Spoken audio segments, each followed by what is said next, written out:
This, what he just gave you is pretty much the same thing as this big stuff. Just the topo. Yeah, the topo's in it. All right, we are live. Okay. I got 1 minute.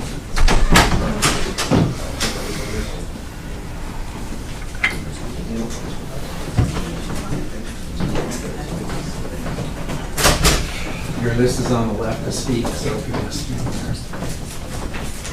So Mr. Tavani's here. Do you want me to sign that or name? Just sign the other one, if you just, there's one going around for just an attendant. Yeah.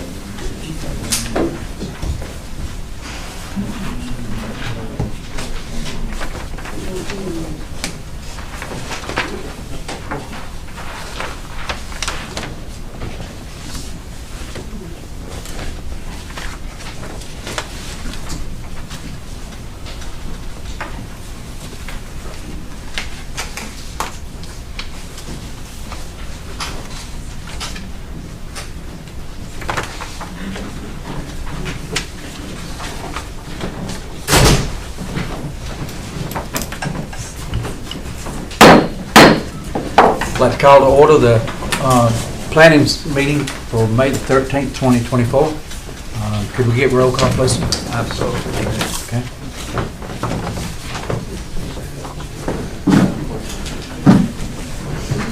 Commissioner Pitts. Yes, sir.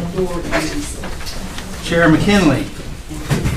Let the record show that Chair McKinley is absent tonight. Commissioner Hilton. Here. Vice Chair Dawson. Here. Commissioner Fallon. Here. You have quorum, Mr. Vice Chair. Okay. The minutes from last month's meeting.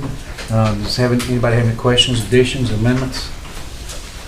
I'll make a motion to accept the minutes. Okay, do I get a second? Second. Okay. All in favor? Aye. Okay. Unanimous? Thank Yes. you.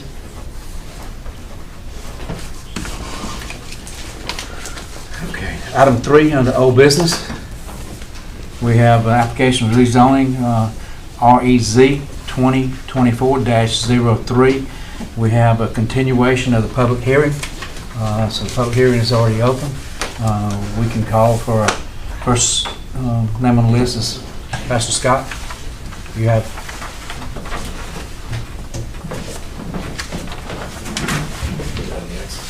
I'm Pastor Scott Harper, Senior Pastor of Hope of the Generations Church, live on Pleasant Valley Road. There were some questions that came up on the last meeting as well from the staff, and I assume from some of y'all that I want to go ahead and cover and meet. And just so you know, we did hold a town hall meeting on Thursday night. The video is circulating YouTube. That gave us an opportunity to share with the community, those that showed up. I think we had about a half a dozen from the community show up along with our church. We've had over 300 views on that video at this point in time to share our heart and our vision for what we wanted to accomplish. Some of the questions that were on the previous months that we wanted to continue to answer. I want to start with, I believe it's on page 6 of the original report. I want to run through some of those questions, and I understand Chad may have some as well to answer those. Number 14 on page 6 is what is the physical relationship between the new campus and the hotel. Our hope and plan is to connect them with at least a golf cart path. What we find once we purchase the property and see how the old rail bed has held up over the years will return to that. Also a price analysis, a cost analysis on what it will take to create a golf cart bed on top of that old railroad will be part of the determining factor. Number 15 was a question regarding food service on the newest staff report that zoning brought out. We do plan a fully functioning kitchen for preparing light lunches for our retreat attendees. We also plan to work with local businesses to cater and or use food trucks during our retreat weeks. Currently, we do from time to time have food trucks come in as well as cater from the community to help boost our community income as well as the relationships we have with those within the community. Number 16 is outdoor recreation events not discussed. In my own personal notes, I said that was a great question. We hope to provide opportunities for the general public and our community to come together to celebrate God in worship, teachings, and just hanging out. That said, we will honor our neighbors by keeping the noise level down after dark so as not to disturb them if they decided not to join. We don't have any major plans for large concerts, but with the building size as it is, most of those can be handled indoors. Plans for the existing home, because I saw that was also in your question. There was a few other people that had that question as well as the town hall meeting. It was not part of the purchase agreement with Mr. McCard, but it was our heart to honor his family, the homestead, the McCard household. And so we've decided that we're going to continue to call that the McCard house after a full renovation. We'll renovate the entire house using archive photos. We'll make sure the grounds look presentable, that they, what it should represent. The house will be used for a VIP for visiting pastors, delegates, who those come in to visit us. We'll use archive photos for the decor. We'll share through the pictures we put up on the walls the rich history of Thompson and Upson County, and the field that's sitting next to it that's currently open. I think there's an old trailer there that we're still trying to get moved out. We're going to plant a archived peach orchard, because that's what the document said it used to be in that entire area was peaches. So we're going to put one more back there. Number 19, on special agreements, provisions, or covenants. We will provide an easement for Mrs. Bloodworth. Currently, there is a non-official agreement. It's not in any of the county paperwork. That way that Miss Bloodworth has access across that little strip you see in the top right corner for her driveway.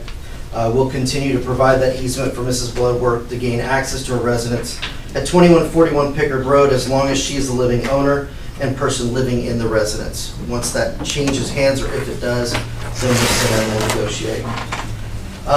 The only other comments or notes that I currently have is there was some question on the use of the existing Thurston building if we're moving.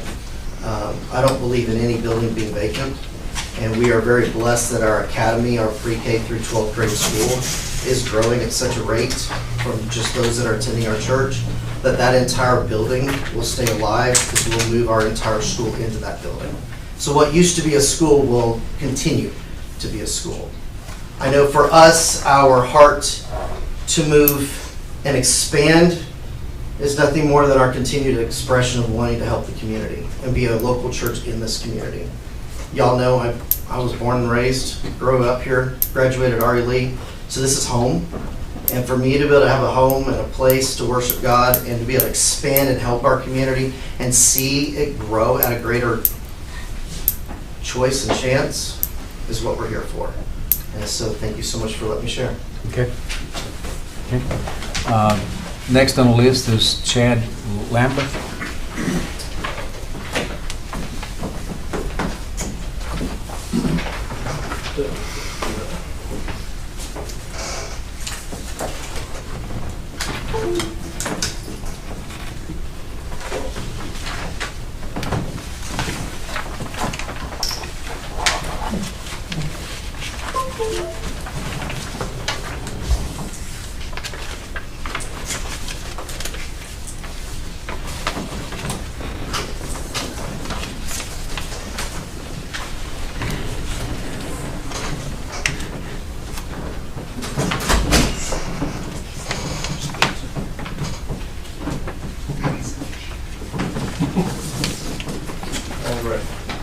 All right, my name is Chad Lambeth. I work with DEC.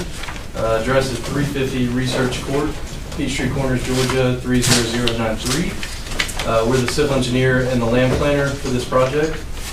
So we've been working with Hope of Generation Church for several months now, trying to go through site plan iterations and bring our vision for the project to you guys tonight. We worked with Doug a lot. He's very thorough, so we appreciate him and his level of detail throughout this process as well. This map here is kind of just a site location map. On the top right, northeast corner, shows McCart Road and the property we're looking at here. It's a 54-acre tract. It fronts on Highway 74, Pickard Road, and McCart Road. So I just wanted to give a general context to the area with this blow up here, and just let you know we're requesting a rezone from AR, which is agricultural, to a PM, planned mixed-use development. As you know, last month we came in April, asked for a continuance after reviewing the staff recommendation and report. There were some questions for ourselves and for the church that we wanted to be able to answer and provide more clarification for staff, the commissioners, and the community as well. So we went back to the drawing board and addressed some of those concerns. You know, a lot of that was related to traffic, the site plan itself, ingress, egress. You know, there were some questions about utilities as well. So I'll go through some of that stuff here at the end, but if we can go to the next sheet, I'll just go through the site plan here itself. We are 54 acres, as I mentioned. We're rezoning from AR to PM, planned mixed-use development. The PM category is, as Doug mentioned last time, is a little more unique than your set code for other for zoning districts here.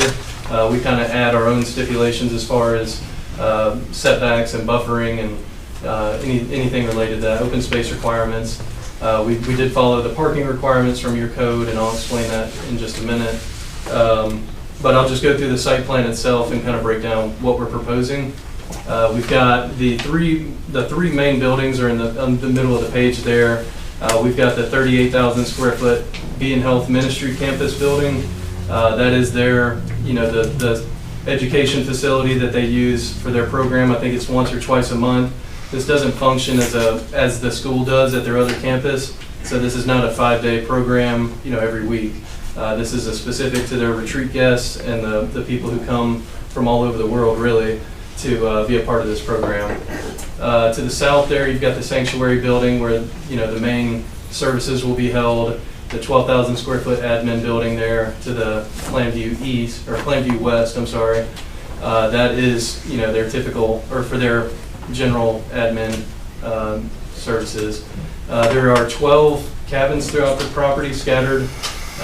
Those will be, the intent of those cabins is to be used for the retreat guests, the Being Health guests to use. It's not a, as I mentioned last time, it's not a fee simple or a rental product. This is specifically for the campus guests and members to be able to use. So during their retreat services, people who come in town will stay in those. And so that's the only intent for those. As I mentioned, the existing McCard home, that will be renovated and upgraded to be able to provide you know, the same amenity for people who come in town. And then you've got, so this is, the Hope Inn is on the far northwest corner, the far west. It's showing as it's encompassed in this property. It's actually a separate parcel that I want to mention. That is not to be rezoned with this. It is only to show context of the Being Health, or the Hope of Generation Church, you know, their community and their facilities, and just show kind of why they pinpointed this property to be able to use for their next facilities. On top of that, we've got two, if you look at the dashed lines around the perimeter of the project, there's a 50-foot building setback around the entire perimeter, so no buildings will ever be able to encroach into that. And then on top of that, we also have a 100-foot undisturbed buffer, just to provide additional buffering for any of the neighbors around us. I mean, the goal for this campus is not to be flashy out in your, you know, out in your face, but they like the cabin in the woods feel, and you'll see on the rendering on the next page, that's kind of what the look of the campus will kind of feel like. So they also, I think the closest building, if you look in those middle, obviously the cabins are closer to the property lines, but the actual main campus and the buildings, the closest building I think is 300 or 400 feet from the property line. And so they have made it a goal to keep this as densely wooded and grassed as they can. And I'll show you an exhibit here in a moment that goes through kind of their landscape plan. If you go to the next sheet, we've got the it shows a rendering of what the campus is to look like and how the connectivity works and the amenities that come with it. They've agreed that anywhere that there are, you know, less densely wooded areas on the property, that they want to, you know, hear concerns of the neighbors and provide these large trees that they need to plant, you know, to provide that additional screening from the neighbors. So those are evergreens, and they've got the green arborvitae, the big trees that grow. I think they grow, you know, 2 to 3 feet in a year. So they rapidly grow, and they provide a good buffer, you know, where needed. So just wanted to mention that. And then the last page there, it just shows, it was kind of, we need to zoom in, but it's kind of just an idea of what the cabins will look like. They're high quality materials. They want it to be more tucked back in the woods, like we mentioned. So that's kind of the gist of the site plan itself. And then I wanted to hit on a couple of the concerns from from staff on their original report, as far as, if you can go back to that site plan page, it's the main page, or one down from there. I wanted to hit on, one, water and sewer demands and water and sewer, who's providing those utilities. There is public water along Highway 74 there, so the plan is to have public water for the facility.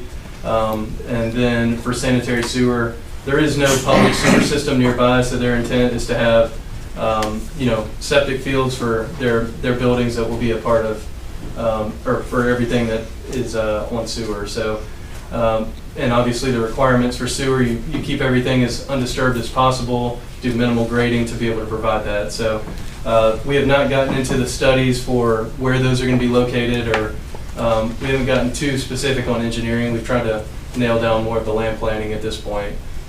As far as stormwater goes, I know one of the concerns was about the topographic information. We don't have a survey to show, existing and proposed utilities yet, but generally speaking, on that map I just provided you guys, it shows kind of the high points of the property down to the low point. The high point is near the northeast corner, where that sliver of land is, and then everything gradually falls down to the southwest. And so that's where we're anticipating stormwater management to be, kind of somewhere near that main access. And then there's also a low point where there's a creek that runs along the western property line. So we will, provide stormwater management per the Blue Book, the state Blue Book for stormwater management, and follow all guidelines, required by the county. And then I know the connectivity to the Hope Inn was a question from Doug and staff. As Pastor Scott mentioned, there will be some connectivity, but it's not necessarily to be connected vehicular connectivity, but walking path or trail that they can use to be able to get over there. It might require a pedestrian bridge to cross that creek on the west side of the property, but the hope is to avoid any sort of permitting through the Corps of Engineers or the EPD for that. So that's high level about the site plan itself, and I'm sure I'm going to miss out on some of the questions you guys have. We did provide a trip generation chart from A&R Engineering. They were a subcontractor. We didn't have time for them to go out and do a full traffic study for this to be able to meet this deadline, but they provided aggressive, we would call it aggressive numbers, because they based all their calculations off of, I think one was a junior college for the Bean Health Center, and this is a much less intense use than an actual junior college. So same goes with the parking. It was, we have a ton of parking, and just wanted to make sure we meet your code, but also just mention that the traffic numbers that you see on that traffic report are not as, those are more aggressive than what we're actually proposing. So those are worst case scenario. So I'll yield time for anyone else to speak, or if you have any questions for me, and I'd be glad to answer any questions. So thank you guys for your time tonight. Appreciate it. Okay, pardon my mistake, but I should ask you to state your name. You good. Okay. State your name and address when you come up here. Next on the list is Stanley Elliott.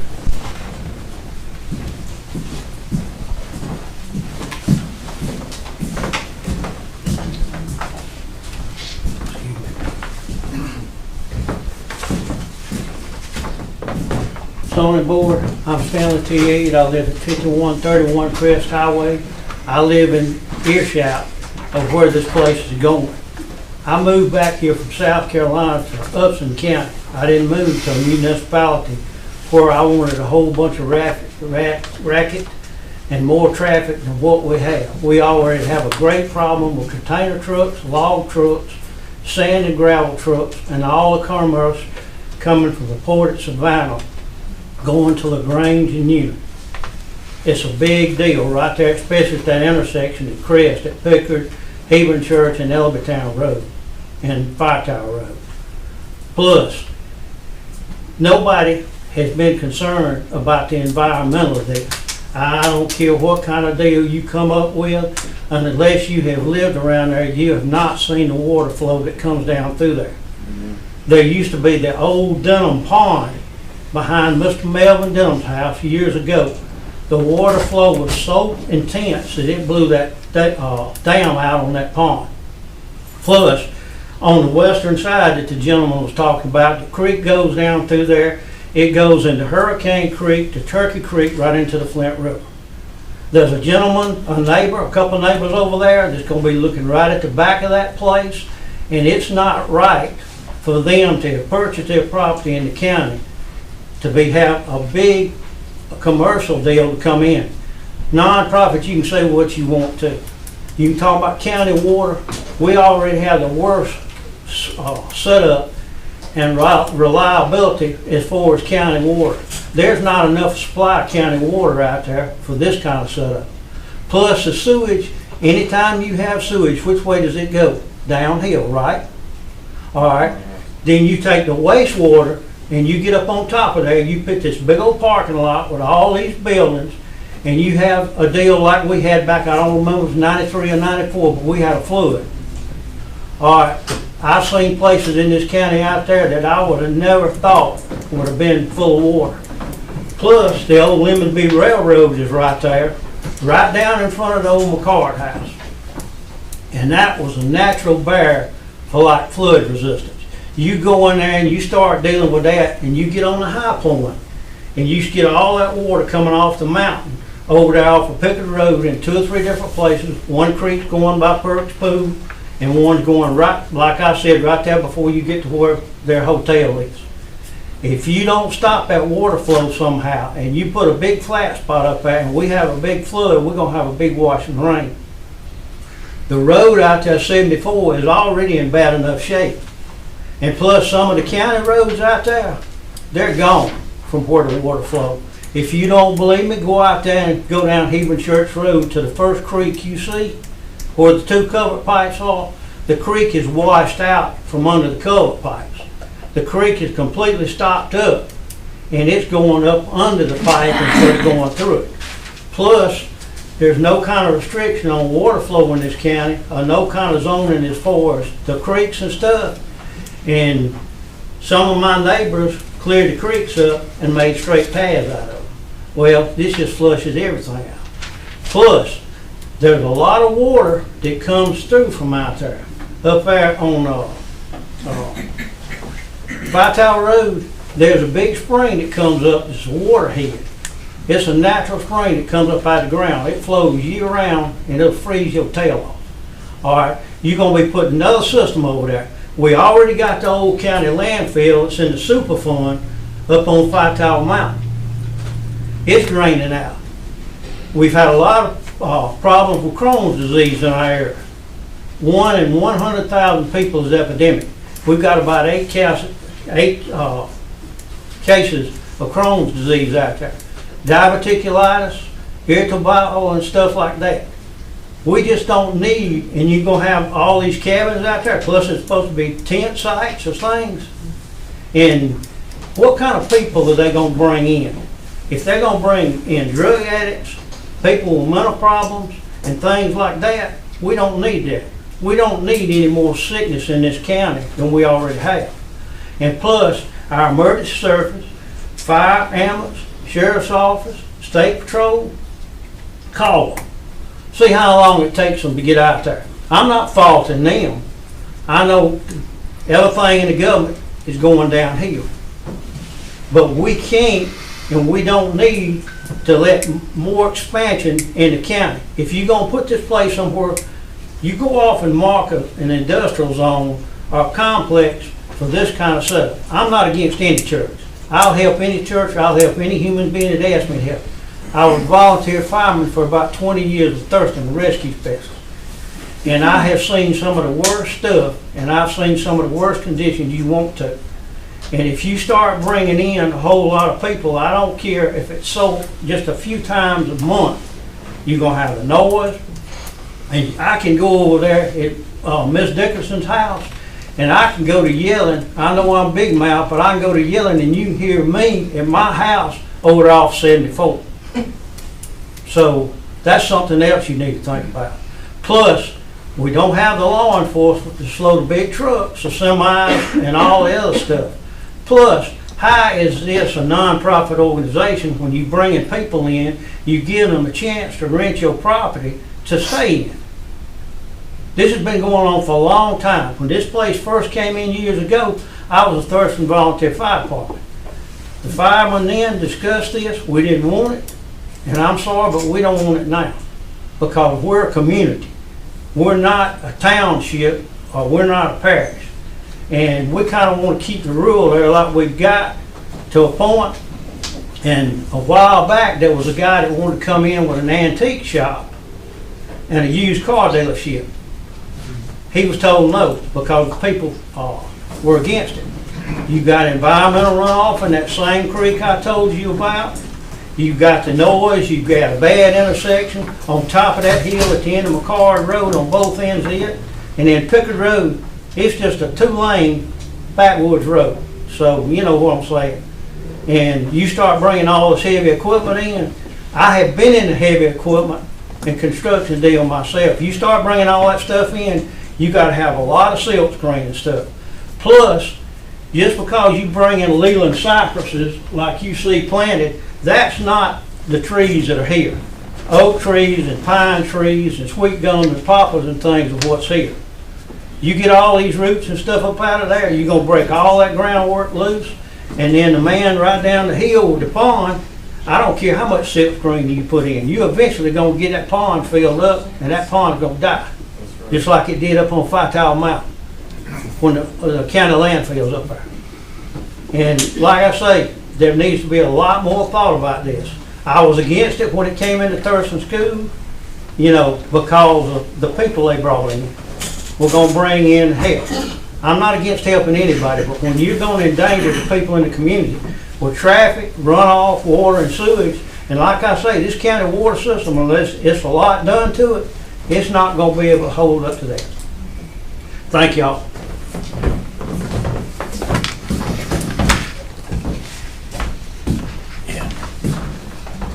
I think maybe we need to set a time limit, because we got so many. What would be appropriate? 5 minutes, okay? You got somewhere you can do a time? Next on the list is Kelly Rivera. Ms. Kelly's not here, okay? Next is it Elaine Jackson? Elaine? She didn't make it. Okay. Jackson. Charles Watola. Watola, correct? I get closer. You did a good job.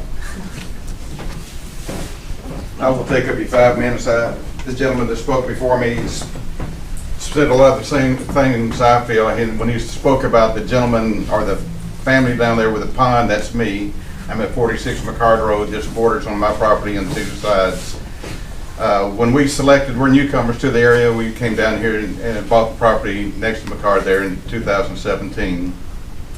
And we were looking just for a few things that we wanted for our family as I retired. Some of them were recreational, but mainly agricultural area where we were looking for some privacy. And this will automatically take away the privacy that we selected there. We've really enjoyed the property since we've come down here, and all the people in Thomaston. We love being here, but we love being here the way we are now. We selected the property for, part of it was for the recreational options that gave our family. We hunt, we participate in the shooting activities, and I'm seeing those will be deprived of our family immediately. And we also, because I don't know how we're going to shoot and do shoots in the backyard like we have been when we border right there where the cabins are going to be. So you're going to deprive us of that. We also have the ponds for fishing. Those ponds are going to be threatened by, for one thing, I don't believe public water is serving that area now. I think everybody in that area has his own well, but correct me if I'm wrong about that. Is there city water now? Basically, most of the people in that area are on wells. Yes, They're shallow wells. and they haven't said anything. I don't think the planning is. We're not discussing. We're listening to him. I think that planning at this point is very inadequate as far as the water and the utilities, what they're talking about, where the sewer's going to go, how's that going to affect my property. And I know, you know, what's going to happen, it's automatically going to decrease my property value, but I'm sure my taxes aren't going to go down to reflect that. And if those ponds are affected, and which I believe they may well be, then that property is practically worthless because compared to the value it has now. No one's going to want that property. I couldn't sell it, and I'll be stuck there. And I'm not sure about the water supply, how my water supply, if there is no public water available, which I don't believe there is, then when they bring in their great big wells, how's that? I don't know what that's going to do to the potential of my water, and my neighbors' own wells. So again, that planning has not been completed yet. And so I don't think this should go any further until they submit better planning and complete planning about the water usage and what is their capacity that they're going to use, how much water are they going to drain from the area, and where is the sewer going. So that's my primary concerns, and I think they just need to do a lot more work, and I'm opposed to them coming in at all. Thank you. Thank you. Next on the list is Jacqueline Lewis. Hi, I'm Jacqueline Lewis. I live at 1978 Pickard Road, and I have met with Pastor Scott and some of his church members, some of the other pastors about this, and I'm not opposed to it. Like I told him, I'm not for it, I'm not against it. We did have a lengthy meeting one day. The only thing that concerns me is where their egresses are. I know Pickard Road, I've lived there 36 years. That is a very poor location because it is on a hill, and when they paved Pickard Road and they extended it out a little bit, it became the Daytona 500. We have a lot of presence with State Patrol and county maintaining that road because of the speeding that we have incurred, and there's so many children, and we have had 3 people to die on that road, and because of sun issues and all of that. But just past Miss Bloodworth's house, where they're proposing that there's going to be a right in and a right out, that is kind of on a slope, and I did speak with Pastor Scott about it, and of course, you know, they're saying that the survey is adequate for sight distance. However, if you don't live there and you don't see that, sight distance is a tape measure. But that's the only concern that I have. I do know that, you know, we've had several wrecks at the caution light that have been life flight type situations. I'm not quite sure, Chad, if that egress is coming out on 74 or McCard Road. It's coming out on McCard. That'll be Doug? McCarty Yes. Road. This one right here, and then it will come out onto 74 from there. Okay, Correct. I was unsure about that.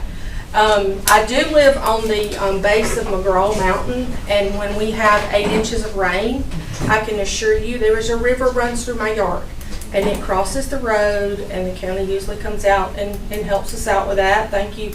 However, I hope that you do, if this goes forward, that you do extensive surveys and water type soil things, because I feel like that because of the amount of water that comes off of that mountain, and I think Mr. Stanley spoke of that, I am an example of that. There's a lot of things I can't do because when we have really extensive rain, I mean, my yard is just a mud hole. So it is a steep mountain. There's a lot of rocks on it.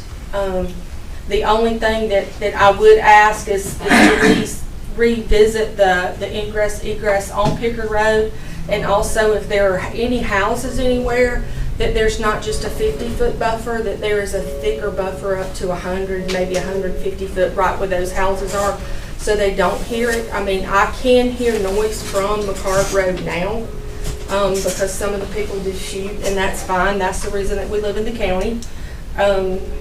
But I mean, I think it would be great for the community to have a building of that capacity. But I know that water does run all the way to the caution line, public water.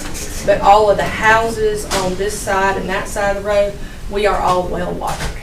So, but I mean, I think it's a beautiful presentation, and I just want them to really extensively look at what's going to happen, you know, as far as water retention and all of the environmental parts of that before they start, you know, planning buildings. Because I would, you know, hate to see that, and what strain is it going to put on the other wells that are already there if they have to use, if they do have to use wells or if they use in the county water. Thank you. Okay.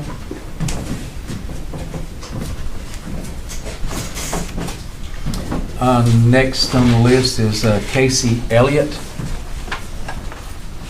Alright, Sam, we decide. Yeah, that's fine. Alright, my name is Casey Elliott. I live at 6817 Crest Highway. First of all, good evening. I seem to be seeing y'all a lot lately. To start out with, I'm not a public speaker, so I'm going to read off this, hopefully be within 5 minutes. I got you. Alright. Some people. I posted a picture with a message I saw on one of the local social media groups a few months ago that said something along the lines of, not every field needs to be turned into a subdivision. To positive response from the community and some comments as well. And this is the Upson County one. I wanted to add to that, not every wooded plot of land needs to have a fast food restaurant, strip mall, RV park, car lot, self-storage building, or multi-use church facility on it. Nothing against the church wanting to expand, and I would imagine, and they pretty much said the reason why they want to put it there is close to their business. But however, I believe that this is not a good spot for expansion for several reasons. First of all, you have the area. There are already areas in the county that are basically not AR zoned. I think my dad touched on that a little bit. Some of those places are for sale, of course, right now. Some of them probably have vacant buildings on them, like they used Thurston School for, which I was not opposed to, because you hate to see a vacant building just sit around and decay, and it's awesome. Now, like I said, I'm not against the church expanding. I just think the location is not great. Also, the community support. I think you've heard from some people tonight that are actually in the community that aren't affiliated with the church, and you've heard their opinions already. Of where it's at. The environmental issue, they touched upon it a little bit. My dad touched upon the creek that's actually coming right beside McCord Road. It actually, like he said, it goes into a creek called Hurricane Creek, and then it goes eventually into the Flint River. You have 412 parking spots that when it rains heavily, as you've heard from some people, heard from the lady right there about how she has a stream in her yard when it rains. So all that's going to be washed down and eventually end up in the Flint River. There might be storm plans, but I'm not sure on that one. I would also, I know someone said something about the usage of the wells or whatever, and utilities. I would also like to see, some kind of topographic map of that, and also some kind of traffic review. Because getting down to one of the main reasons is the traffic in the area. I go back and forth on 74 every day, 4 times at least. I have last Monday, I have people that pull out in front of me at the end, and last Monday I had one car pull out and go 40 miles an hour. I always thought 45 was the lowest you could go, but 40 miles an hour, and I wonder why the 2 cars behind it didn't pass it. Well, going to find out they're all going down to Thurston School. That may somewhat mitigate that, that may not. And then, actually last Wednesday, first time in a long time I've ever seen this happen, there was a MEMS taxi car that turned into McCord Road, which is near the entrance they have there. I'm guessing they call that the main entrance. I'm not sure if the Picker Road one or that one's the main entrance. They actually stopped pretty much to turn in, coming down the hill. There was actually 2 cars behind it, and pretty much I had to put on the brakes, and the cars in front of me had to put on brakes. I had to put on brakes so hard that all the stuff in my backseat ended up in the floorboard. So that's not a great place. Any place that come out on Picker Road is going to lead to 74. You're going to lead to a caution light. There's a reason why there's a caution light there. There's been accidents. There's actually been deaths there. This lady over here kind of pointed out the caution light danger. Then you got coming out on the other end down near the Skipstone School. It's not a great place for visibility as people come over that hill. McCord Road is practically 74 because they run parallel. And either way you come out there, you got a steep hill coming one direction, and then you coming up the steep hill on the other direction. So the visibility is not great either way. So I would, and like someone said, unless you live in the area, you really don't know. And basically, the last thing I had is, I think my dad pointed out that someone wanted to put an antique spot there and a used car lot. Actually, before that, someone wanted to put a church there.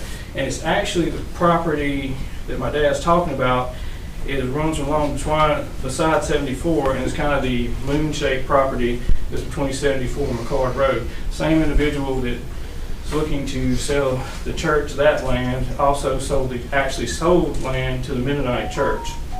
Well, the Mennonite Church wanted to put, is my understanding, a church and some kind of shops there, and they were basically denied. So they basically sold it to the people that wanted to put the car lot antique shop. They were denied, and then they sold it to the people who now live there and have a home there. And basically, I guess they're not here tonight, but if they were here tonight, they could tell you more about that. But I appreciate your time. That's just my concerns. Thank you. Thank you. We have one more on the list, and it's Chad Cleve. Thank you, sir. Chad Clave, 2303 Pickard Road in Thomaston, Georgia. We were actually out of the county, or out of the state for a while, and so the first time I saw this was the yellow sign, which, thank you for the yellow sign, Doug. I just have a clarification question. So the border on the northeast, is that like the property line all the way around that property right now? Is that what that is? That's a buffer zone. The big black line, is that the actual property line? The black line is property line. Okay, so if I'm reading this correctly, I think that whole area that borders on the northeast side is our property, I think, which is what I've been trying to see, but it's blurry. I'm not 100% sure, but I'm pretty sure the RV park was going to be up in that top right corner, but that's beside the point. I'm not opposed to a church, but I'm opposed to changing the landscape of the whole area. You know, the RV park was a 5-site micro RV park with 5 potential people that may be staying there over a period of time, you know, as they work in the area. This is a little different than that. And it changes the entire dynamic of the property. I would agree with the person who mentioned it would bring property values down, not up. Taxes probably would go up, not down. I'm not opposed to a church. In fact, I ran a church camp for years back in Iowa, and I loved every minute of it. This isn't what I thought it was. I thought it was a church camp. I didn't realize it was a whole complex and an entire, I don't even know, a lot. So I'm not for it by any means, simply because it changes the entire landscape of why we moved there. I know we brought up the idea of the RV park, and that was shot down. I mean, we got approved, but we took it off we just changed our minds. Different plans, different directions, but the thought process here is it's great to have a church, but that may not be the great place for your church, simply because there's a lot of other reasons that people have moved in that area. And again, our little small RV park was going to be a concern with people with noise. I can't imagine how this wouldn't be a huge amount of noise, just because, you know, that's a lot of people, that's a lot of parking spots, that's a whole lot of traffic. I actually did do a traffic study on Pickard Road to answer a question that somebody had asked me during our hearing, and I came back and we had 275 vehicles in a 6-hour period that traveled on that road. I don't know if that's high, I don't know if that's low, I just counted them. But I mean, that's what we saw. So whether it was the same vehicles or not, I didn't pay any attention to that, but it's just a lot of vehicles travel on that road, and I would agree that that's not the best place for your ingress and egress point. I would caution that simply because that is a highway with people coming down that hill there. That would be dangerous. And I'd hate for somebody to, you know, leave and get killed or injured or something like that. But yeah, it changes the whole dynamic of the property. So again, I'm not against the church anywhere in any shape or form. I'm definitely against the building of this complex because it changes the entire dynamic of just everything. I mean, we have a creek that runs down there. You talked about the railroad bridge. You talked about all the different things that you want to use to connect to the hotel, and all of that's great. And we do a lot of shooting at our property too. And I mean, I guess look out. I don't know what to tell you. But it's one of those situations where, having seen this for the first time, I'm a little overwhelmed simply because I just wasn't in the loop on it. That's my own fault. But you know, it's probably a great complex and it's a great idea. I just think it needs to be somewhere else. Thank you. Okay. That's the last name on the list for the public hearing. Correct me if I'm wrong, do we need to ask anybody on the board have any questions for anyone? Okay. Y'all have any questions from anyone that's spoke? Pastor Scott, Sir. you spoke of retreats. How often do you have these retreats? Retreat weeks? How often do you have these? Currently, 12 months out of every year. Each month is a 1 to 2 week retreat, 5 days a week. During the summer, we have a family retreat where both the kids program, youth program, and adults all come together. So there is a retreat 1 to 2 weeks out of every month. What's your average attendance Right now, for those 50 to retreats? 60. 50 to 60. Okay. Second week is normally less, around 25, 30. Okay. We expect that to increase. Anything else? Okay. We have no other questions? Y'all seeking tax exempt status on the whole project, on the whole complex, or just the sanctuary as far as a non-profit tax exempt status? We would just carry whatever our current tax exempt status is. I don't know if I have that answer for you right here today. Okay. I can have our accounting department answer that though. I can answer if you want me to. Pastor Benny's our chief financial officer. Okay. The only thing that's tax exempt, according to the county, is the church itself. Everything else is not.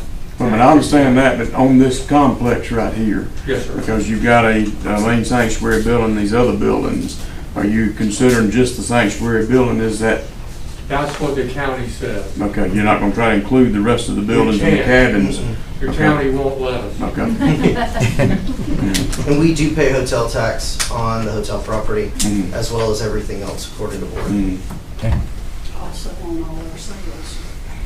Joel? I have a question of you. Who are you affiliated with outside of what we have heard here in this organization tonight? Are we with a denomination? Yes. No, sir, we're not. We're a non-denominational church. Actually, cross-denominational is probably a better term for it. If it's in the Bible, it's what we believe. We're not associated with any particular organization or I've been so out of denominationalism and so long, for many years, I don't remember what all the groups are called, but we're a non-denominational church. If you're not affiliated with anyone else, how do you anticipate you're going to support this thing after you get it going? Tell me about that. With those that attend, we have we've been here 30 years. As even Mr. Elliott mentioned, we've been at Thurston 30 years. Every year, we have had enough attendees join and come through our retreats once, twice, 3 times a week or a month, depending on what that retreat is. We are currently completely not tax-free, debt-free in what we're doing.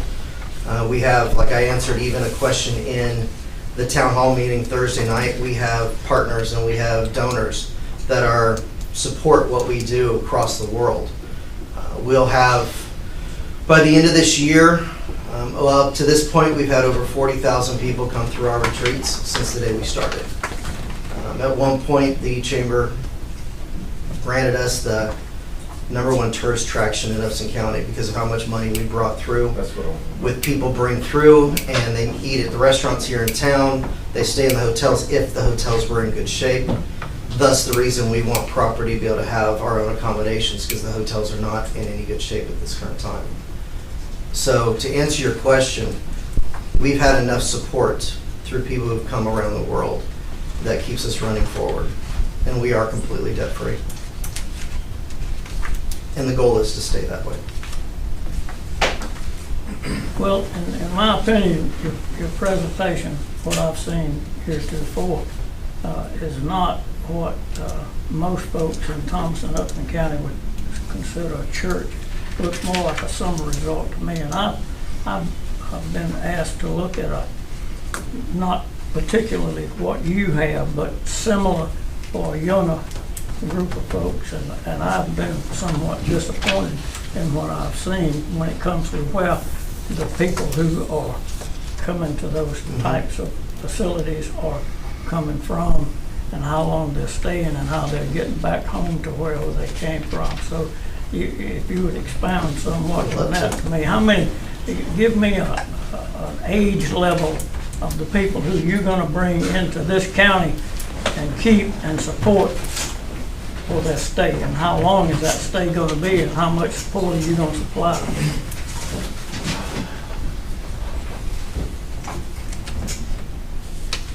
Trying to figure out where to start that answer. We are a local church. We happen to have a ministry associated with our local church. No different than a food pantry or a homeless mission. Be in Health. We have Hope of the Generations Church, which is a local church full of local fellowships of people who live here. Be in Health is our international ministry that is attached to Be in Health under the covering of the church itself, Hope of the Generations Church. Our retreats, our adult retreats are anywhere from 18 to 90. They come in, they just stay at our local hotels or in our accommodations at our campground or at Hope Inn. They stay for 1 week or 2 weeks max. At one point, there was a county ordinance for staying for 2 weeks, and we have upheld that. There is a 2-week run, so everyone goes home after 2 weeks. Periodically, people who have loved what they see, been touched, been healed, been allergies or cancer disappear in their lives because they applied principles in the Bible, decided to move here. Most of the people who are here to support Hope of the Generations Church moved here from somewhere to make Thomaston their home. The same as most of y'all who call it home. You know, whether you've been here for a while or you moved here, you guys moved here and set roots here. So did a lot of members that have attended our retreats and Be in Health and decided to make Thomaston, Upson County their home. They've all bought homes somewhere in the city and all within the county to support both from taxes to purchasing to road tax. Splosh, I think, is one of the other ones. And so the majority of our retreats currently are adults. They come in with, most of the time, a medical issue. We've had people who, and since I have the floor, and you can tell me when I can stop talking, but I am a preacher, so you're going to have to wave me down and give me 2 or 3 times, so I can close 3 or 4 times. I know how to stop. I know how to stop a close. You've been around me. I know how to stop a close. I got you. But just be as direct as you can. I will. Pam, I and we'll do the apologize. sermons after we close. Yes, sir. And I'll amen you. Amen. We teach biblical principles in the Bible. That as those biblical principles are applied, we've seen thousands of people healed. From cancer to allergies to Crohn's disease to irritable bowel syndrome and such as that. And we've got documented evidence, I hate using that word, but medical reports that have shown it. Those people are very grateful. They're very helpful. And all it is principles that we have found throughout 30 years that Dr. Henry Wright, who was my father-in-law, the founder of the ministry who passed away in 2019, wrote. And we teach principles around the world. And some of those people come to Be in Health. They attend a week's program or a 2 weeks program. Anywhere from that 18 to 90 age bracket. The youth program is twice a year, June and July. I happen to be the director of the youth program. I adopt them as my kids for a week. They're 13 to 18. They come in, we teach them the same biblical principles, and the same thing for the kids programs that come in during that time frame. And it all is biblical principles that you can read in any Bible, any King James Bible that you have. And those are the people who come here. Most of them head back home after a week or 2 weeks. Occasionally, they move back to make Thomas Upson County their home. Okay. I hope that answered that question. Okay, we also have one church that has attempted to do somewhat like you attend, other than I don't think that there's any room for any camp out, like stay overnight or anything like that. I can assure you there Old will be Church no of RVs, God, no tents. Old Church of God on the hill coming into town on Highway 19 North. And it has not it has not accomplished what I understood was going to happen with that church. Yes, sir. Previously. And also, another attempt that has been made to do similar to what you think of is the Rock Ranch, which is at a dead still right now also. So that I'm just a little bit leery of what you presented and what you intend to do based on what I know about Thompson and Upson County and the affiliation of the Southern Baptist folks that we have here. So Can I respond to that? I'm a little bit apprehensive. Am I a part of that? I am a Baptist, yes, sir. You tell? No, he asked, could he respond to your? May I respond to that? We've been here 30 years already doing it. We've been doing this for 30 years. I'm a lifetime resident. I understand. My parents were born and raised here in Thomaston. And when they adopted me, they brought me back here and raised me here, graduated from Riley. This is my home. I've been a volunteer firefighter. Sorry, I'll address you guys. Been a volunteer firefighter. I've been a local PD officer. I've worked Pike County Sheriff's Office. This is home. My intentions are not to destroy or hurt anything within Upson County. It is to make it better. And I understand that is perspective in what we do, but we've been here 30 years doing exactly what we plan to continue doing. We're just looking as a church to have a little bit more room to do it, to be able to worship God the way we want to. Not any different than what you do. Our music might be a little louder, might have a guitar or a drum, or it might not. But we're just asking for a church that wants to reach out and help people, both that are sick, dealing with PTSD, that are whatever it is. Okay. We just want to help people and have an opportunity to do it in a larger space. All right. Time to address a couple of the concerns. Pardon? Do I have time to address a couple of the concerns and add to that? Sure. Brief. To the floor. I just wanted to quickly mention, I know this is it's kind of derailed a little bit on denomination and what the intent of the church is, but as far as your code writes, this is a house of worship. It is considered a house of worship because the teachings of the Being Health Ministry building are associated with that church and worship. And so in your code, that is a supported use under this rural communities character area.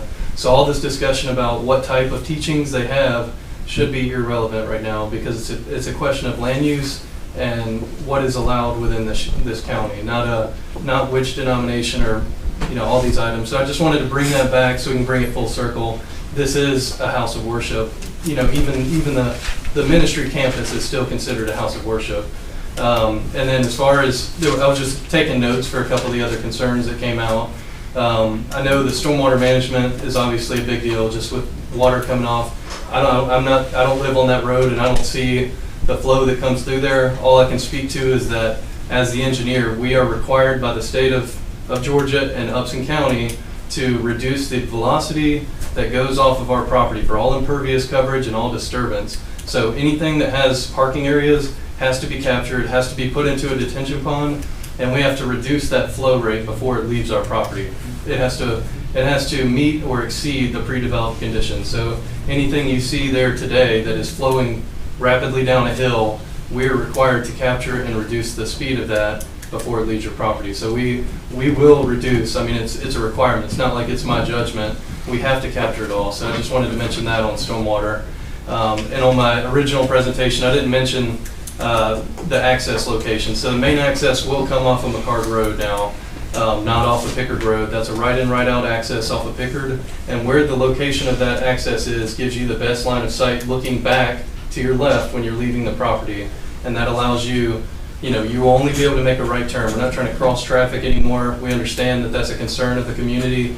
So we are doing the minimum to be able to allow ingress and egress to the property and also just provide additional fire access as well. So same with septic. The environmental and the septic, very extensive soil studies have to be conducted and we have to have those set back off of water bodies, off of other property lines. Those are all state EPD requirements that we have to follow. So those are just items I wanted to mention because I know it's obviously a hot point.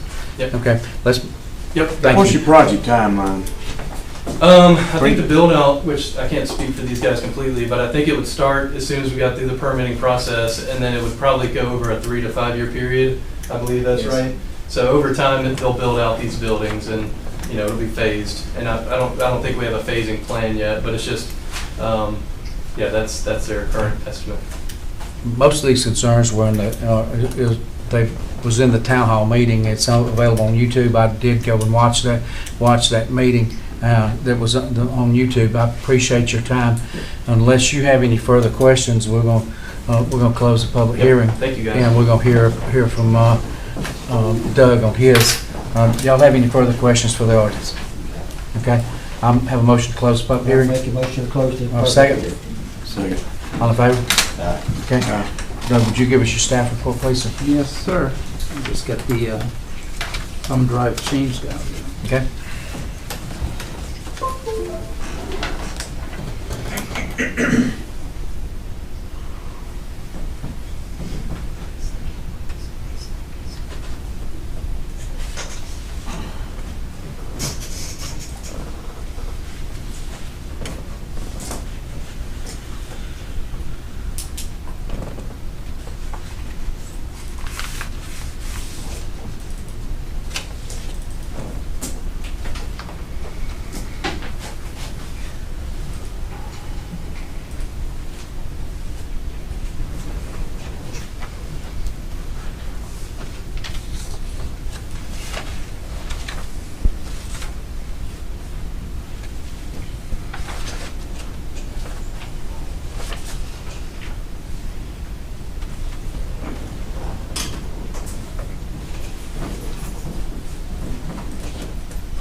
While you're getting to that, I would just like to make a statement to the board as a consideration as he gets ready for his staff report.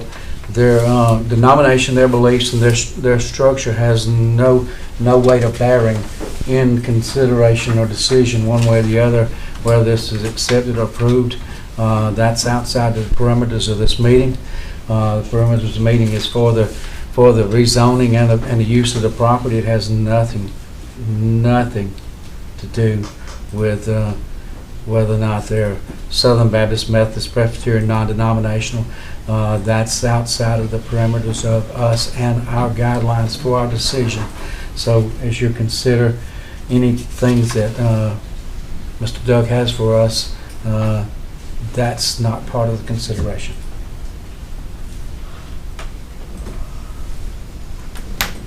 All right, here we go. Now, I'm going to skip over a lot of this because it's been discussed during the public hearing portion or during Chad's discussion. And this is a summary report. There's a lot more information in your staff report than what I'm going to hit. This will just be the highlights. Again, this is the Hope of the Generations Church. Property is currently zoned AR. In the discussions early on with the church, we thought that came to the conclusion that PM was the best zoning district. And again, to explain that, it's basically wide open. If you look at your traditional zoning districts, they already have parameters in terms of list of uses and how many what the setbacks are and all that sort of thing. And here it's sort of wide open, and they get to set what that zoning district looks like, and of course you get to help them set those parameters. Basically, we'd call this a church campus. That's why it's very, it fits in well with the PM. It's not just a church. There is some recreational component, there's an educational component, and yes, we've got some short-term living arrangements that are on the site. And you'll see here, without reading these, in the lower part here, the italics, this is the description of what the PM is used for. And so I think that this project fits very well into our zoning scheme in the PM. All right, we're talking almost 54 acres. Currently on the property, it's primarily wooded. You do have a single-family residence. There's a dilapidated manufactured home, 2 barns, a shed on the site. Currently, again, most of it is wooded. We have 3 contacts with roads: Pickard Road, Crest Highway, and Fire Tower Road. This is not in the floodplain area. You already heard described the administration building at 12,000 square feet, the sanctuary, the church at 25,000, the school 38,000, the cabins. We've had a couple of numbers there, but the latest is 12 of them at 36 by 42. So that would exceed the minimum house size requirement, which has been an issue in the past. Parking space is 414. It's no longer a single access. You've got the 2 access points now. In the area, the AR is the primary zoning. There is some C2 at that intersection where the hotel is, the restaurant, and we'll call the stuff on the south side miscellaneous commercial. There's photos in your staff report. These are the descriptions of what the AR is supposed to look like. And you saw a more descriptive section in the italics, what PM is supposed to do for us. You also have the comprehensive plan, the policies in there. This describes what the comprehensive plan is supposed to do, their policy statements, and character areas. So the character area here in this particular case is rural community. And there we've got the appropriate zonings. You'll see that neither AR or PM are listed there, so we need to make some adjustments to this brand new comp plan. Those are some of the pertinent goals and strategy statements, and you can evaluate the project based on whether you think that this project is consistent with those or not consistent with them. You have review standards for special exceptions, and again, that's not what this is. This is rezoning. So we have rezoning criteria required by our ordinance as well as state law. You'll see in your packet that the applicant has provided their review of the project against the standards, and then the staff report. We've got that review also. Now, I guess we'll skim through this quickly. What this is the questions from your last meeting, and then the responses that we got in the text of the project, the paperwork that you've got there. One of the questions was the hotel. You've got some information there. There is also, we heard a little bit of reference to that strip. It's on the north side on Pickard Road. I was concerned about the graphics because if you look at some of the maps, either one of those disappears, whether it's the little strip that's got the hotel or the strip that's along Pickard Road. So we've got some inconsistency in the graphics, so we need a little more firm answers there, and I think you might have gotten that during the public hearing. You've got some information on the water and the wastewater and who are the people and how many are going to be attending during the week. You'll see that in the A&R engineering. There's an attachment there, again, without going into detail of what you got in your packet. The cabins there are holding the 6 to 8 people a week, 3 days a week, etc. Circulation plan, and you heard this was a conservative number, but you've got right in, right only at those 2 ingress-egress points.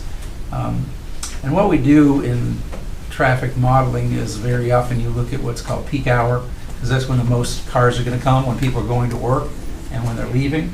And so that was the traditional generation here. So you had the peak hour trips in the morning at 251 and peak evening at 308. We don't know which exit would be preferred, or exactly, is this a 9 to 5 job, 8 to 5 with the school, etc. We did get an estimate on the daily potable water demand. That's 25,625. We don't know whether the system in this location is going to serve that. We don't have any information from the utilities. We just have this as the estimated demand. And obviously this will be peak when everything is built out. They estimate that it'll get to that number.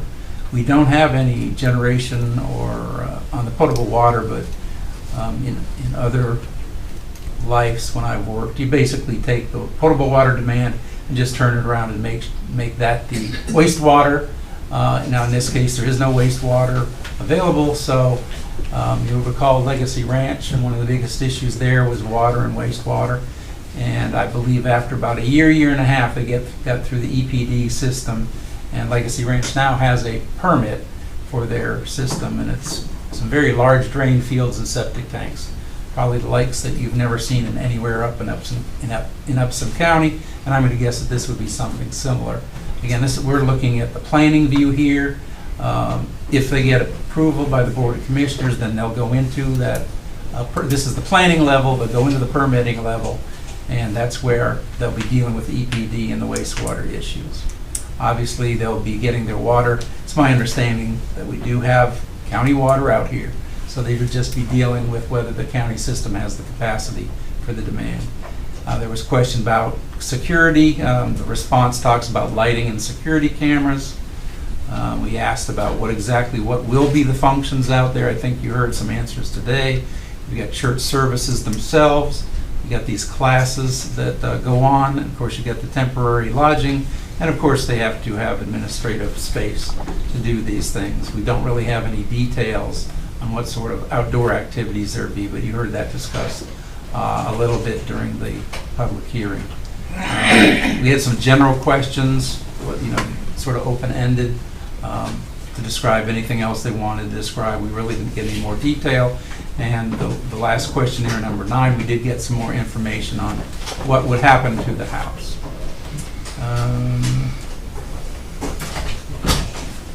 There's a document that you now have called the Summary of Intent. There are 4 elements to that. The only thing that was missing was whether there are going to be any special agreements, provision, or covenants. I think that was alluded to slightly in the public hearing, but we don't have anything in writing as to that part of it. And then we get a little bit more information on the topographic information. And the drainage is going to be the same. They're not going to do a complete drainage study and where detention and retention ponds are going to go, because that's very highly detailed. And if you don't have the conceptual approval, you're not going to go into that level of detail of where the drainage is going to go. But that doesn't mean at the planning level we don't want to have some idea. And you've heard from the public, at least some of the ideas they think there might be some issues with stormwater and where it's going to come from and where it's going to go. And you didn't receive any information about where there might be currently the water lines, the power lines, etc., and where they would plan to go on site.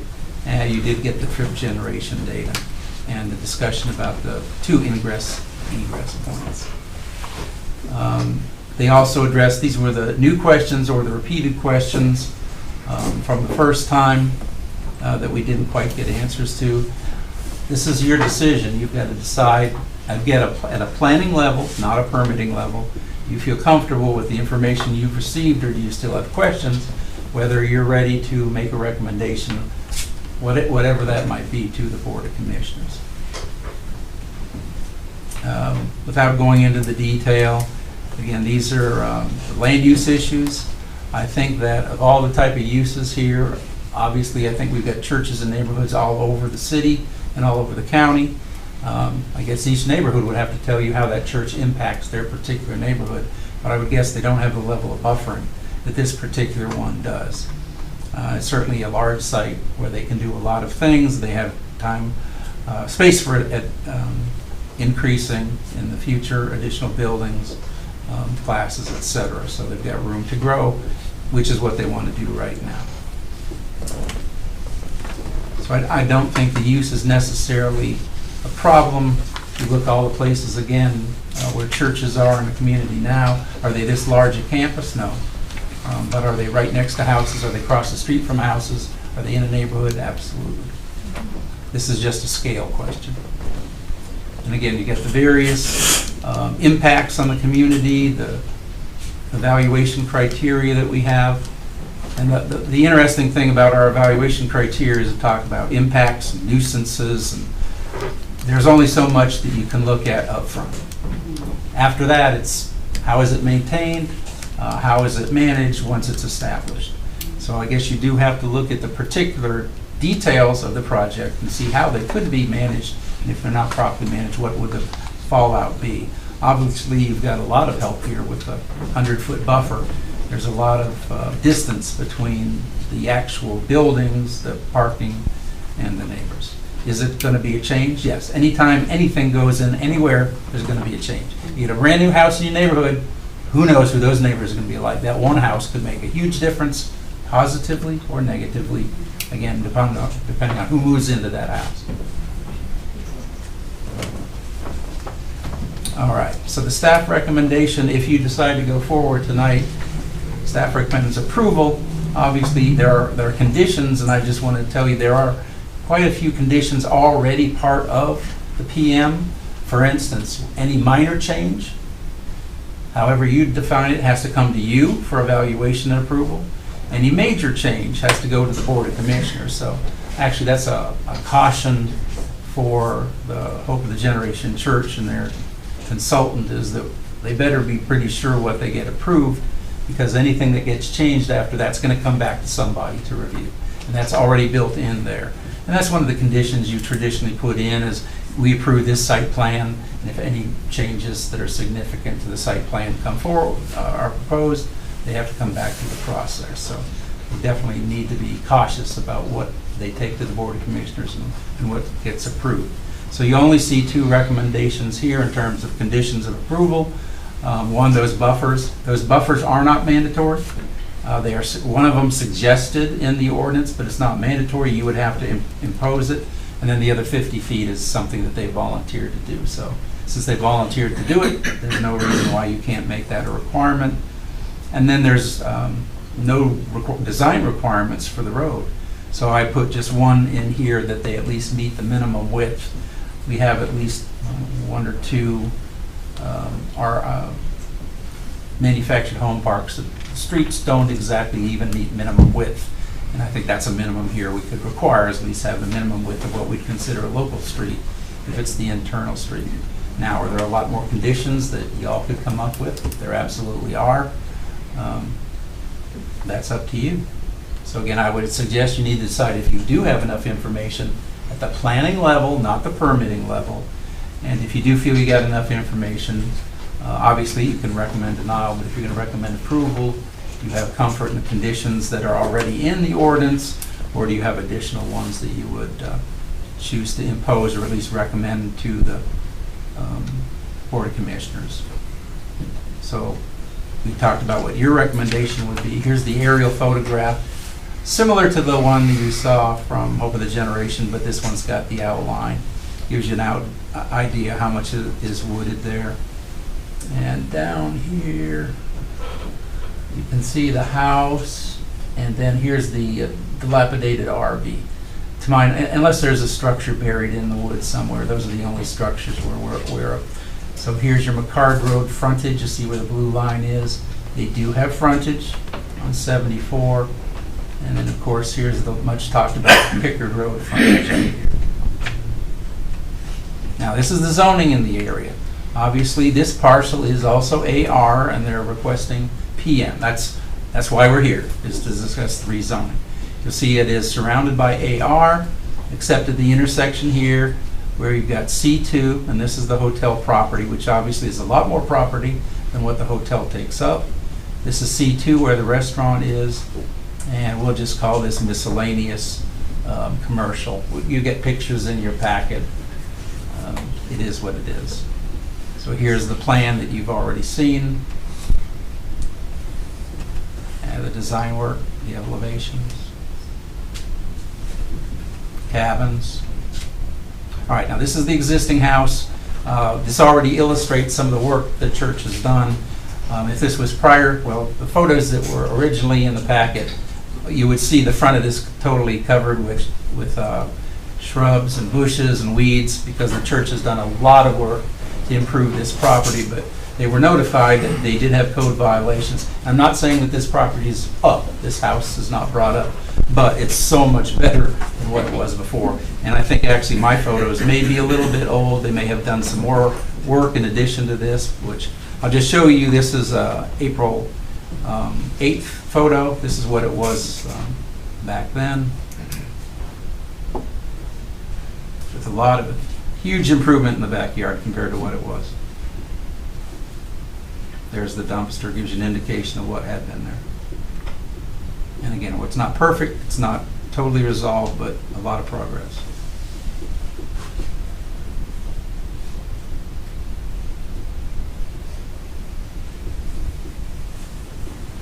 All right, and this is slightly to the east.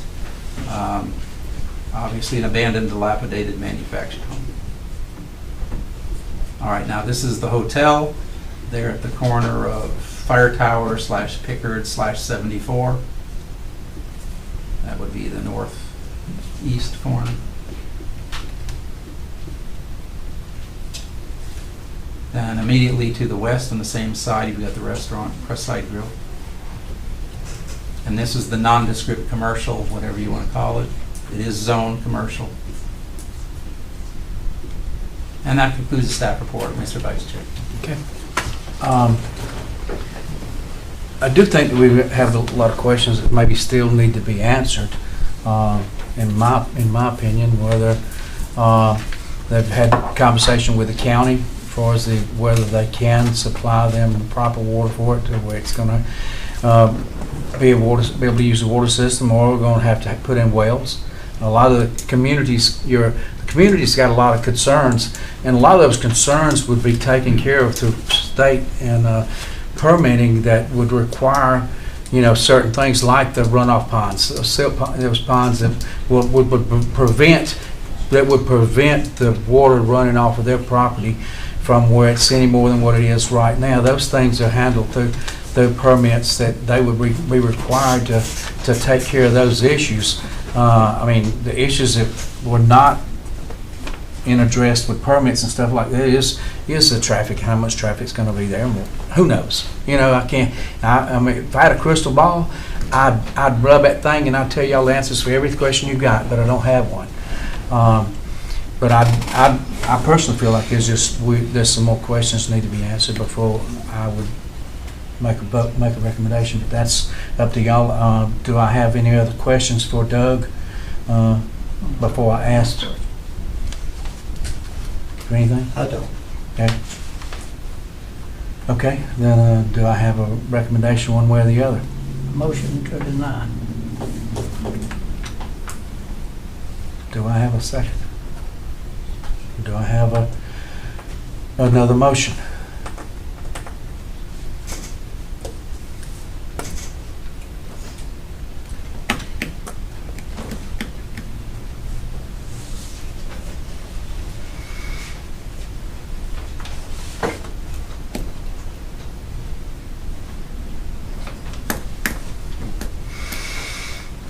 Okay, guys. We're not gonna go with a no vote. So I need another recommendation, or I need a second. We're not leaving the house with a no vote. I'm not gonna do it.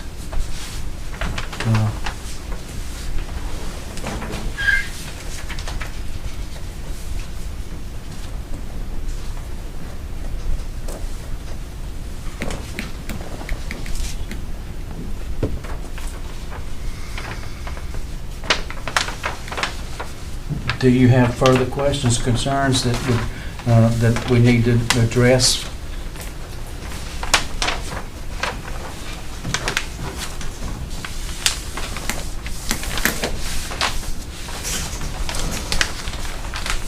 You had mentioned there's a lot of questions you had. You needed answered. What were they?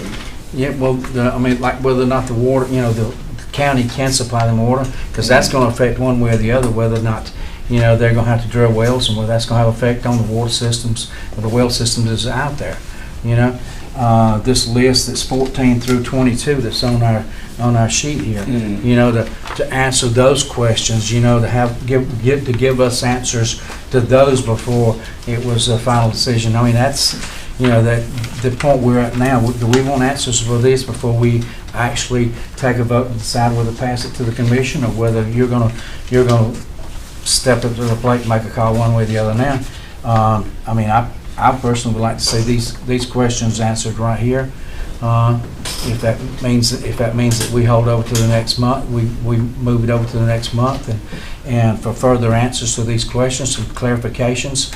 And quite honestly, this is just me and my thoughts. There was a town hall meeting. Everybody here had an opportunity to do that.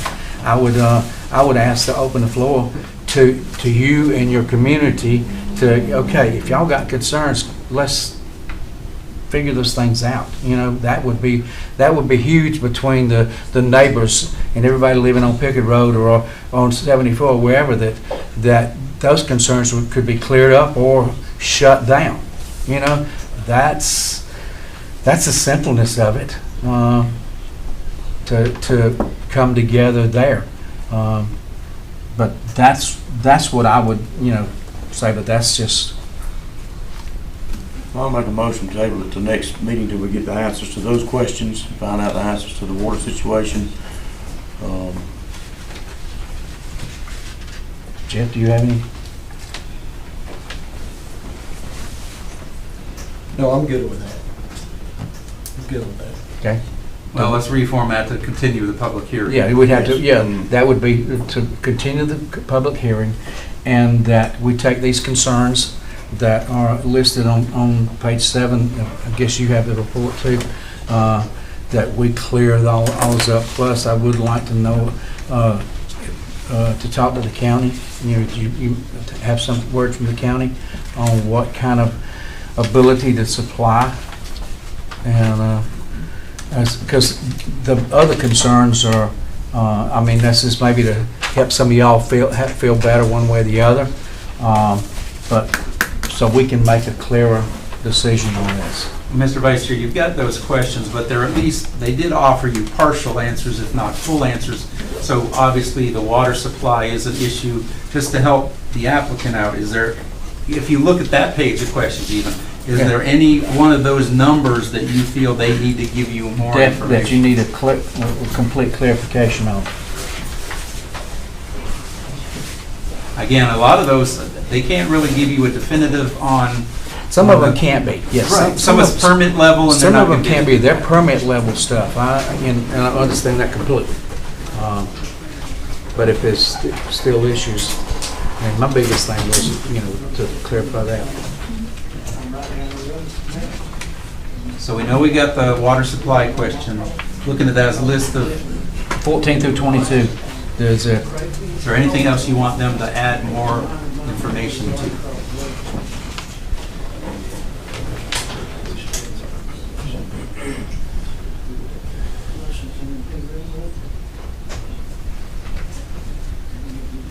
Well, you've got, like the question for the utilities and existing things like that. If that's going to affect it one way or the other. Well, that would be what's your major concerns out of those 14 through 22? Well, obviously, the ones that you're talking about, how much can they address the drainage questions that we've heard from the audience, short of doing the entire stormwater study, Right. and the balance of, not too far, but far enough is always an issue. That's just, in terms of the utilities, where the power lines are, where they would go. We're in a tough place with it, because the community has so many concerns, and they've obviously went to great lengths to develop a plan, develop a layout, and boundaries that exceed, what we would require. And I'm just trying to get to a point to clear, have full clarity for everybody. And if y'all got numbers on this 14 through 22 that, that we can give them direct, because I don't want to send them off blind. Right. I don't want to send them back blind.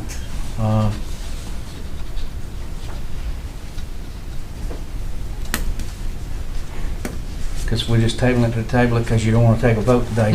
That's not the right decision either. Correct. Yeah. But if we can, if we're going to table it to get some clarity, so we can make a complete decision, then it's a month. Okay, a little more clarification on 14, 15, 18, and 20. A little bit more information about how they would direct the flow of water to address the issues of the flooding. Because there's a tremendous amount of water that runs down through that area.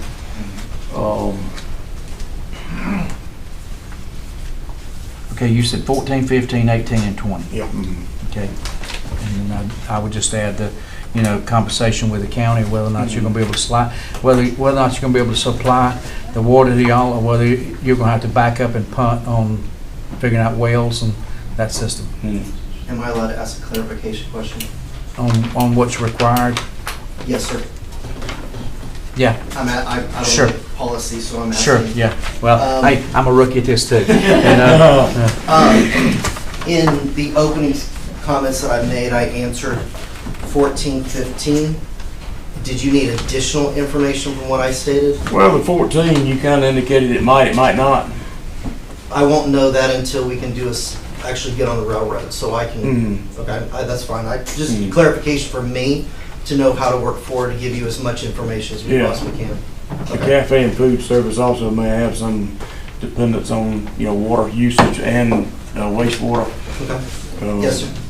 Let's see the topo, I know we've got the topo here, but we're, like I said, a little bit more information Yes, sir. for the other people around them, where they're gonna direct this water, how they're gonna handle that. I understand you mentioned that there is certain criteria to the flow that you have to, and maybe a little bit better explanation for the neighbors for clarification with them, so that it might resolve some of their concerns. And,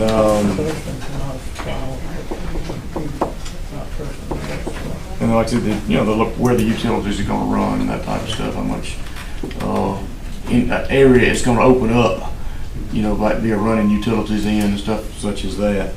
One of the little concern I've got is the landlocked piece of property that you wrapped around here. The little parcel at the top that belongs to somebody else, that y'all said has an access that's not technically. That was an easement, the easement right that he said that. The easement right that you said is really not an easement right, it's just been allowed. It was verbal, to my understanding. Verbal, and you said that it would not pass on if the property sold. That would be a condition or something that we would like to add into that. If I would like to see something permanent to that, Sure. to that property owner, as to not lock them in. Once you put them in a position where you're all the way around them and they have no other choice. If this access has been granted and assumed all this time, I think it would be wrong to lock them in. Yes, sir. The value of their property would then be determined by you. There needs Not a to be a, problem. needs to be a permanent easement, permanent A easement, deeded- whether a deeded easement. it goes with the deed, I can't. Yeah, needed easement to ensure that person's not. But that's something right. Yeah. Mhm. Okay. Well, Mr. Vice Chair, so that would be number 21, some additional information on Sure. 21. Sure. And then number 22, we really still don't have any information. Again, it's a ballpark. What's their best estimate? Yeah, For I mean, number 22. yeah, just the best estimates, best we can all do on that. 13 acres. Do you have anything to add?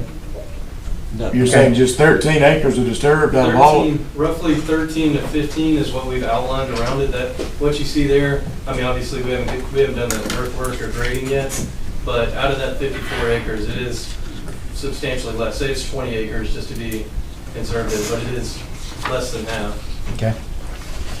All right, so for clarification, you've made a recommendation that we leave the public hearing open until next month so we can get answers on 14, 15, 18, 20, 21, and I guess you've given us a ballpark on 22 at this point.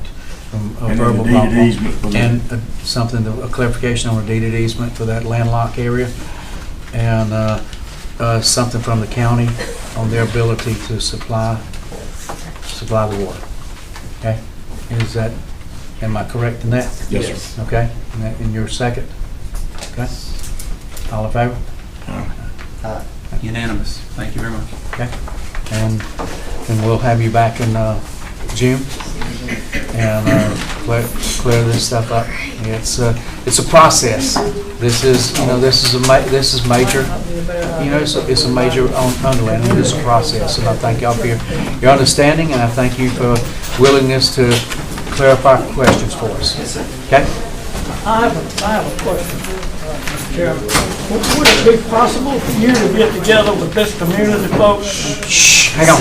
Hold on just a second. Would it be possible for you to get, you doing business with or around the community? Yes, sir. You need to be doing business with the community, not around it. Yes, sir. So I would recommend that if you get an opportunity, present yourself and invite these folks out. And We did Thursday. We did a town hall meeting, and we left that open for everyone to come and ask any questions they had. And like I said, only about 6 of the community people came out. might ought to try again. Yes. Yeah, I was not able to make it. They had an award and Hang on. It was offered, maybe Pastor Scott and the church would be willing to offer another time that y'all could come together between now and then. But if he does, show up, take advantage of it. show up or don't show up back here. I mean, I'd get you some, he can help you, okay? I mean, I hate to be abrupt with it, but if you're concerned, voice your concerns, you know? Thank y'all. I appreciate your attendance and your concern, and y'all have a good evening. Y'all can leave, if y'all would like to leave before we have the next case, you're welcome to go. You handled it very nice. Thank you.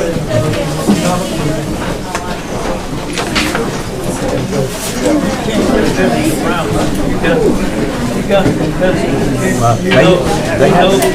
They had a town hall meeting, and you can see them. I was watching on YouTube. It's in the, Email, I'd like to go.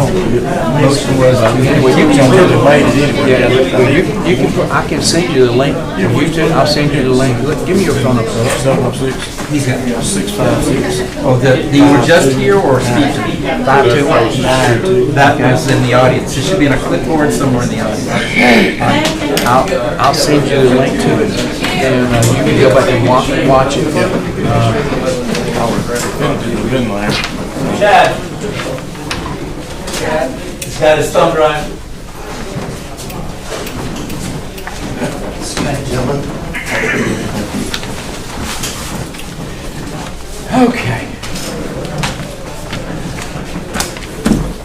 Sorry. Oh, no, it's fine. You were entertained, right? Well, Educated. okay. Item number 4, new business. This is an application for variances, VAR 2024-02, 2015 Yatesville, LLC, Salim Tabati. You got the last name right, first name Salim. Salim Tabati. Okay. I have a motion to open the public hearing. I'll make a motion to open public hearing yet. Second. Okay. I have one, Salim. We're over here, it's probably gonna be old hat, huh? We haven't heard it. I still got to offer the chance to, okay? I think you included mine in there, it's page 17. No, it's not in this one. We had it from the last time, maybe. Yeah, yes, sir.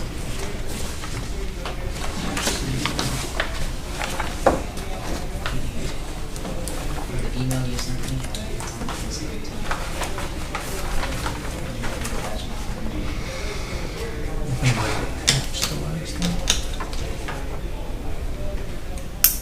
I thought I had actually separated.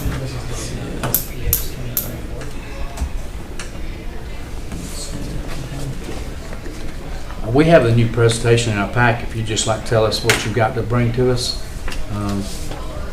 Yes, so I created a presentation. I think I give Doug the opportunity to find it. It's on page 17. So what month would we have done? The very first effort or the second? No, the second one. So what date do you think that was?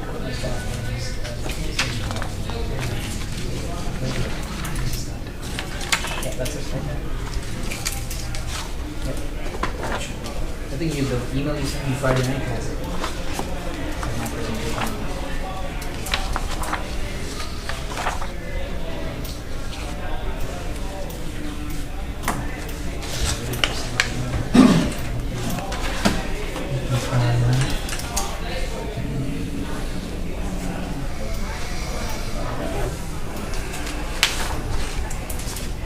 Oh, well, that was just my staff report. Yeah, it's on the staff. I have it on the staff. It's like, page 17. Okay. Staff report.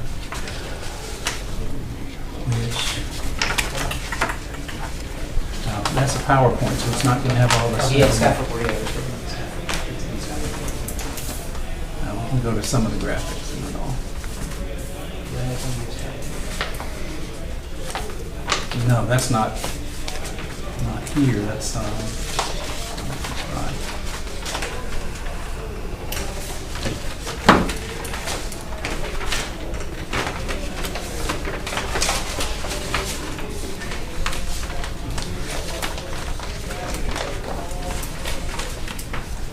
Yeah, to me, I've got access to my.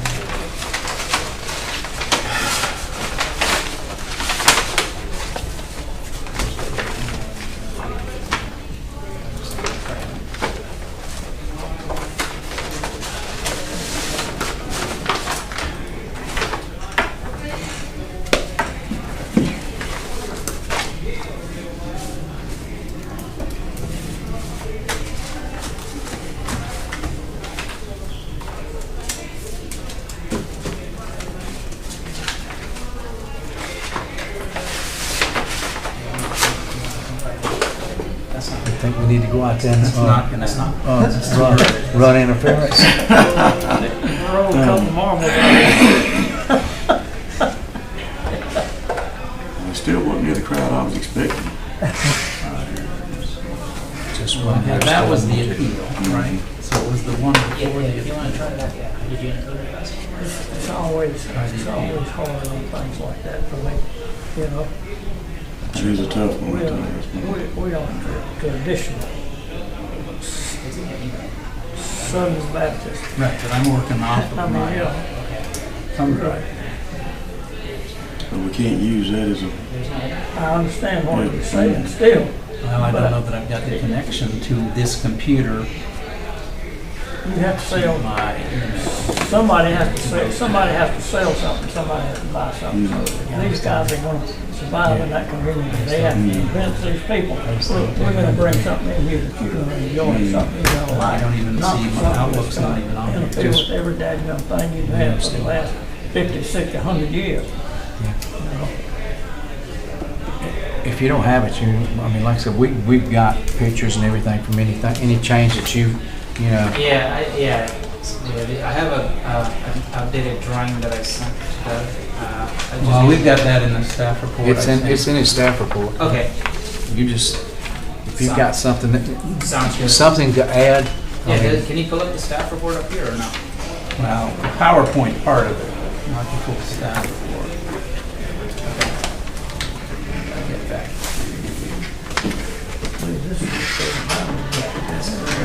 Even last time we had the old presentation, that's why I just want to give him the opportunity to pull it up if he can. Or I can log into my email and pull it up. Because he sent it to me Friday night. Well, again, that was the staff, my staff report, Yes. and that's not here. All I do is the PowerPoint is here. Let's see if anything's changed on this. if you can just All right, give I'll us, just start. give us yours. Page 17 from his staff report. This is kind of what I sent him. I would have liked it to have it on the TV, but unfortunately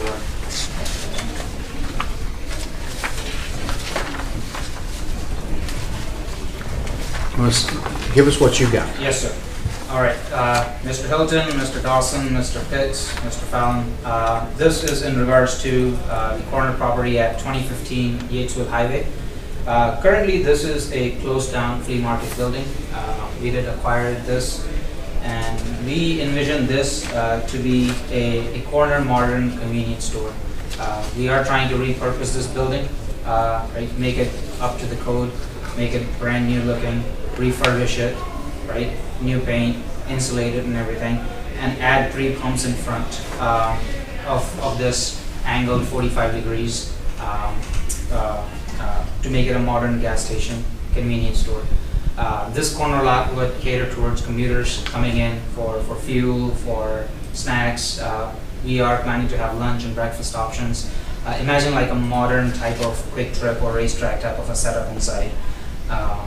And currently this is a closed down kind of distressed building. If you go at night, it's pretty dark and dingy out there. We're gonna make it lively, we're gonna have good lights, we're gonna keep the architecture meets. It's not gonna be one of those unicorn that you see, it's gonna be a nice modern adherence to the town's architecture. We are here to kind of request essentially two variances.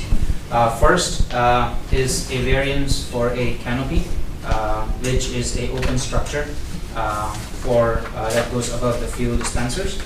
And we are complying 86, the canopy will start 86 feet from center of Highway 74 instead of 100, so we would require a 14-foot variance from that. And additionally, there is not a hard variance, but a requirement of a green space. And from our last meeting, if you see the plan that we have drawn on page 19, we've added, we worked and drew a site plan, and we've added a good amount of green space in the front, and we are going to meet 30 feet on the one side of it, and we would just need a variance on the small strip where we would have about 10 feet of green space on towards the entrance, and then we would go back to 30 on the corners. And in addition, we're going to add more green space on the Tri-Cemetery Road, even though it's not required, but it would make our property look really good and inviting for the people, right? And we'll have green space in the back and on the side. So overall, like if you see the site plan that our engineers drew up, we're basically committed to make this corner, bring it back to life, make it look beautiful, make it look inviting, have good amount of green space, and make it a lively corner. We are committed to transform this area, and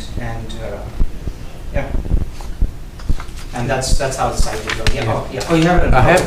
Oh, you have it. Yeah, that's we have wonderful. Yeah, so initially what we had thought is that we would use the back of that building for a closed storage, which we're no longer planning to do. We're going to use that entire 4,600 square feet for a modern convenience store. It'll have nice open areas. Imagine flooring like modern flooring with LVPs. And we're going to have food options in there as well. Okay. Any questions? Y'all have any questions? No. Joel? No. Okay. I have a recommendation to close the public hearing. Make a motion to close public hearing. Second? Second. All in favor? Okay. Your staff report, please. Absolutely. Just to go back to your staff report, so if you want to see that color rendering, it's attachment C. So that's the one he was talking about. I don't have it in the PowerPoint presentation, but you've got it there. We've got it right here. So that's what he was describing, and you'll see where the front of it, they attempt to do some of the landscaping. They've told us 10 feet, and then as you get into the corner, it goes to the 30. So anyway, to the staff. All right. The owner of 2015 Yatesville LLC, Mr. Tabani is here. He's part of that company. Again, you've heard about the two variances, and of course, this was also the subject of the previous variance. The difference here is that the additional landscaping is put in. You'll remember that there was only landscaping in the one corner when it came before you the last time. Now he's put it in both of the corners, and 10 feet, not 30 feet, of the landscape requirements in the front, the green space. And again, this is for the gas pump island with a canopy that approaches 14 feet into that arterial setback. And you'll remember, you have two setbacks. You got 35 feet from the property line to the first structure, and then you also have 100 feet from the center line because it's on one of our major arterials. All the state roads have the same requirement.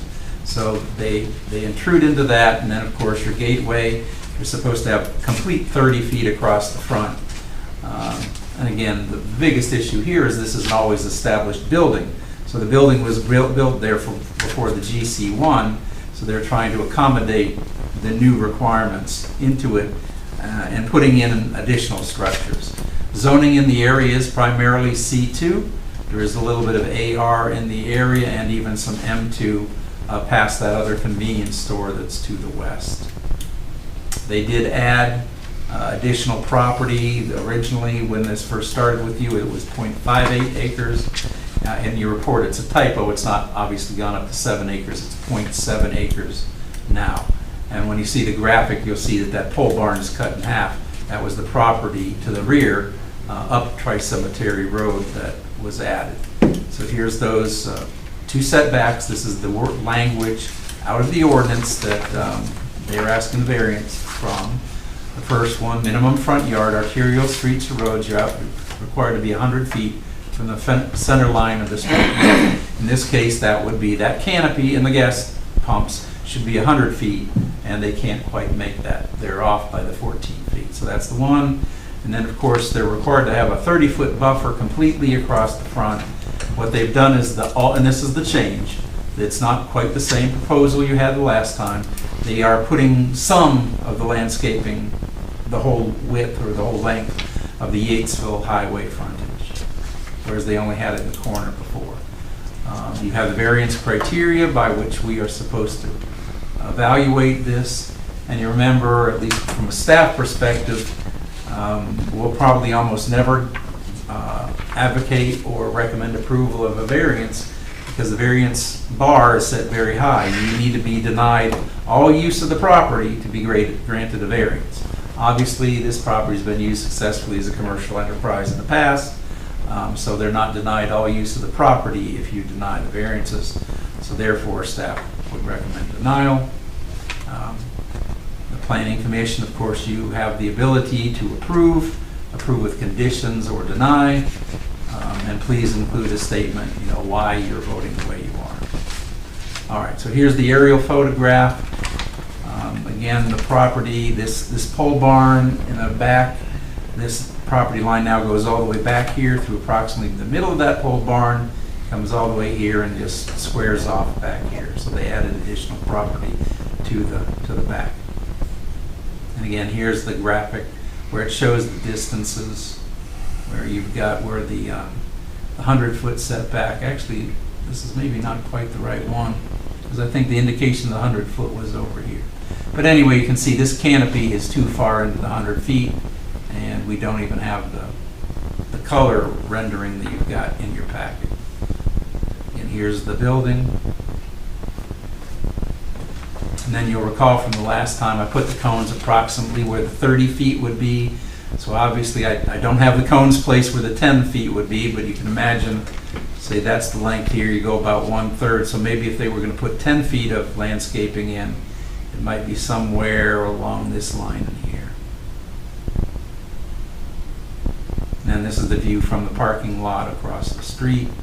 So you see the church down here to the east, and here's the cones, showing where it would be. Obviously, the canopy and the pumps would be somewhere in here. Again, the same similar illustration. That would be the 30 feet for the meeting the green space 100%. And then this is just showing you the distance to the building. That's a Tri-Cemetery Road side of the building with that pole barn in the rear. And the pole barn in the back side of the building. And that's looking north up Tri-Cemetery. And this is across the street to the west, the gas station next door. Tri-Cemetery Road in between. Across the street, so you got residential on the south side of 74. And the church to the east and on the south side. And that concludes the staff report, Mr. Vice Chair. Okay. The only variation between this one and the last one was to add in the vegetation green space. Right now, instead of 0, you've got 10 across whatever doesn't have 30 in the corners. Okay. Any questions from staff? No. Okay. Have a recommendation. I make a motion to deny the variances because it's not an extreme hardship. It can still be used as it is. Okay. One second. I have a motion and a second. Could I have a... Aye. Aye. Okay. That was unanimous? Yes. Thank you.